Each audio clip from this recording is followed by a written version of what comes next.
So what I always taught people is that when you hold XRP and participate in the ecosystem, you're no longer just a customer of the banks, you become part of the infrastructure itself. And that is why protocol ownership is important. That's what it meant in my eyes, right? So instead of paying the banks to move your money, you can now own a piece of the protocol that moves money for the entire world. And as the usage grows, as more institutions, more payment companies, central banks use XRP for settlement, the demand and liquidity on the network increases. So those who would hold that would provide that liquidity and be positioned to earn from the actual usage of the system, meaning you never have to work again. When you look at the overall scenario, the banks have built an entire empire. That's the American empire. It's not just the American empire. What am I saying? It's the global empire, the cabal, whatever you want to call them, deep state, right? They built this entire empire on one simple thing: how to control how value moves. That's the dollar. That's the petrodollar, right? It sits in the middle of everything that happens on this planet. I'm talking about the fees, the rules that everyone has to play by, or you get bombed. They get to decide where money settles, how it settles. They profit enormously from the friction that they created themselves. That's their game. And for decades, it's worked perfectly. But this is where it gets interesting. It's like the game is changing. And because the game is changing, people have been, I would say, programmed to actually beat that think that they can beat the banks at their own game. And that started with Bitcoin, because Bitcoin actually came from the National Security Agency, the CIA, the Mossad, whatever. We already know the Epstein relationship there. And that's for real. That's not, I was talking about that years before it got announced. It's all on my X account too. You can find an Epstein article tied to Bitcoin and CBDCs from 2022. It's on the X account. So when I say the game is changing though, like XRP, and this is to like align with the XRP community, because I know what their thoughts are as far as this. And I used to be there at one point, but when I started to understand that XRP was a purpose built to beat the banks at their own game, not by fighting them head on, but by basically making their role unnecessary by utilizing something outside of their control. And I started to realize, okay, well, here's how it works. In the old world, if you wanted to send money across borders, you need multiple banks, multiple ledgers, multiple days, and multiple layers of different fees. That means the banks were the gatekeepers. We all know this. That means they controlled the rails. Now, in the new world that is already forming, and it's only accelerating, XRP acts as neutral. That's the interesting keyword there, neutral. That means instant settlement layer that can bridge any two currencies, any two assets, any two systems without needing the bank in the middle. So what I always taught people is that when you hold XRP and participate in the ecosystem, you're no longer just a customer of the banks, you become part of the infrastructure itself. And that is why protocol ownership is important. That's what it meant in my eyes, right? So instead of paying the banks to move your money, you can now own a piece of the protocol that moves money for the entire world. And as the usage grows, as more institutions, more payment companies, central banks use XRP for settlement, the demand and liquidity on the network increases. So those who would hold that would provide that liquidity and be positioned to earn from the actual usage of the system, meaning you never have to work again. Basically, I taught people you would flip the script entirely, because the banks made money by controlling scarcity and access. But with XRP, the more value that flows through the network, the more valuable the asset becomes for those who own it early. You see what I mean? Now, that is not a theory. That's actually infrastructure economics of XRP. And we saw the patterns very early with the internet companies, the railroads, the pipelines, as I explained. And right now, I think most people are still arguing about price. But what is the smart money doing? And I would consider myself to be smart money. I'm looking forward to institutions that are quietly positioning at the protocol layer. And that's how I intend to beat the banks at their game, by stop becoming a passive consumer of their system and owning the neutral technology that's outside their full control. So that's where it gets interesting. But when people start to say, sell XRP into dollars, that doesn't make sense. That doesn't make sense at all. If you're looking to sell other assets, then you need to hold other assets and not XRP because it's so strategic. That's all. I've made a lot of money on SHX. I know for a damn fact people have made money on SHX here and other assets. But what do you do when you take those profits into dollars? Someone said I'm transacting in USD. Correct. I'm selling other assets into USD when they move upwards, and there's a lot of euphoria. Velo is another one, SHX.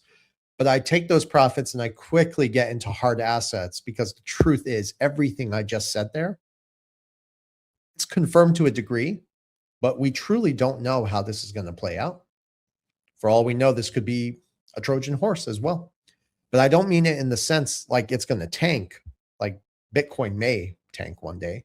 I mean it in the sense as in maybe they might force us to take some sort of chip.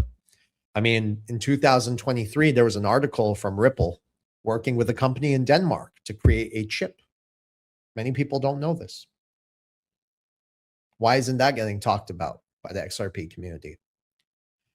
I don't know. Maybe because they don't want to confront the truth. I don't know. I don't know. That was one of the most brilliant XRP explanations I ever seen, and I really mean it, man. You mentioned a lot of important things, and as you see, this is not a conspiracy theory. So for the ones that don't believe it, the company was called Bichip.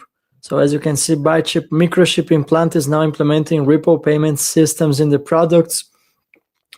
This means that the microchip owners will not be needing to connect their microchip to their bank accounts anymore. So yes, it's a reality. This already was in development a couple of years ago. I just want to quickly share some good news, I think, if you will, from Las Vegas. I think the event is going to be very successful. As you see, there's a very strong presence in Las Vegas.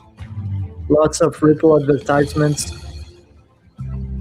And that, in my opinion, signals adoption. I think we are getting close, especially with artificial intelligence, speeding up the demand for neutral bridge assets like XRP. So I don't see any point, as you said, Versan, on selling your XRP for decaying US dollars, especially in a world where XRP adoption is going to have an intersection with the implementation of wholesale CBDCs. So really, you're going to sell XRP for US dollars in the verge of a transformation where dollars are going to become the new form of digital programmable money. So it doesn't make any sense, especially if you take profits in US dollars instead of deploying that into physical assets like gold and silver.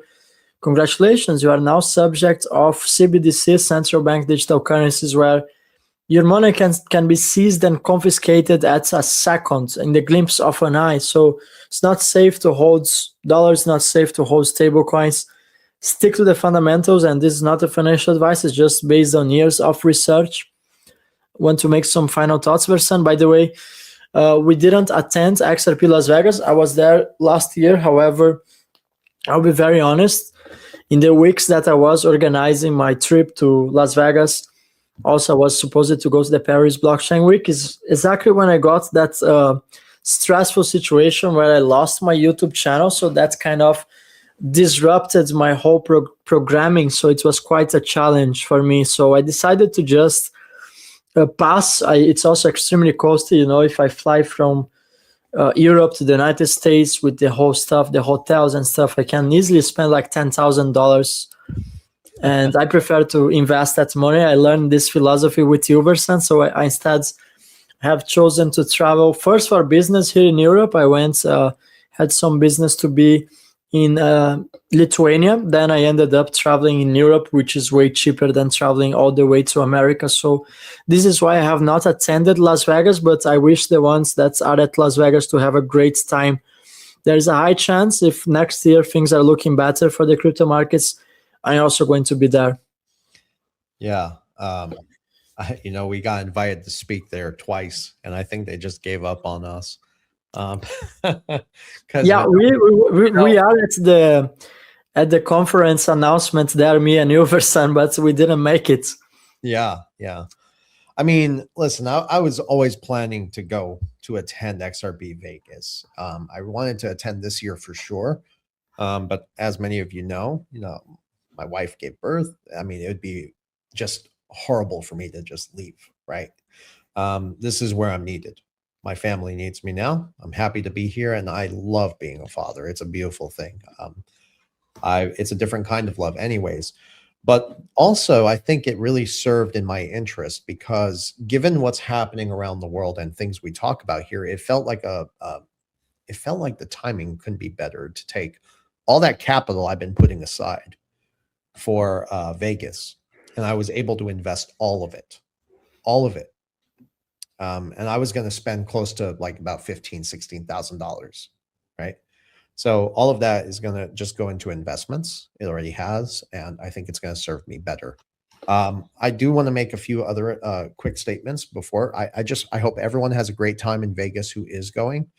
But remember, this is not about getting rich quick. This is all about just structurally positioning yourself for the direction of way the world's going, all the shifts underway. It's about being on the right side of history. The entire financial system is coming to an end. And it's not coming to an end in the sense as it's going to implode like all the way. It's happening structurally and gradually in a way that most people don't realize, so they don't panic. And then they're late to the party. And they're building the financial system from the ground up on top of new rails. That's the distinction there. So don't wait for other people to let you in. You have to start participating now. The fragmentation of the world is only accelerating. Things are going to get a lot bad before they get worse.